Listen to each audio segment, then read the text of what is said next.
নূরকে মারার অধিকার।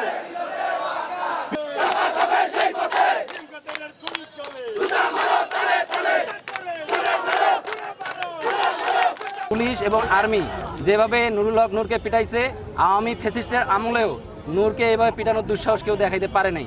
এমনকি আপনারা জানেন যে আমাদের যে কেন্দ্রীয় কার্যালয় আছে, বিগত 7 বছর 8 বছরেও আমাদের কেন্দ্রীয় কার্যালয়ে কখনো পুলিশ এবং প্রশাসনের পক্ষ থেকে কখনো অভিযান চালানো হয় নাই।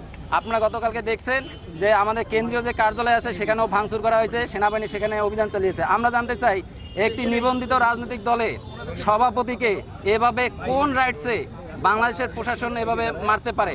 আমরা মনে করি গতকালকে নূরের যে উপরে যে হামলা হয়েছে, এটা একটা পরিকল্পিত হামলা। সরকারের এটা স্পষ্ট মদত আছে।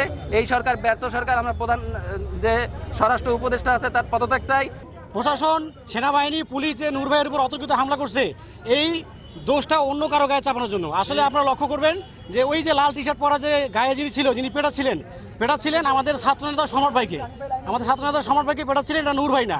নূর ভাইকে সরাসরি পুলিশ এবং সেনাবাহিনী হামলা করছে।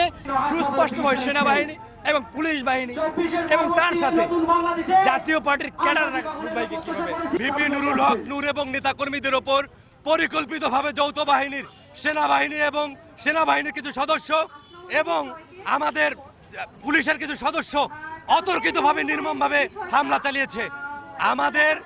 আমরা যেহেতু রাজপথ থেকে গড়ে ওঠা দল, আমরা 18 সাল থেকে নানান ত্যাগ এবং রক্তের বিনিময়ে আমরা এই বাংলাদেশের ফ্যাসিস্ট আন্দোলনে গুরুত্বপূর্ণ ভূমিকা রেখেছি, ফ্যাসিস্টকে বিদায় জানিয়েছি। সেই জায়গা থেকে আমরা কারো রক্তচক্ষুকে ভয় পাই না।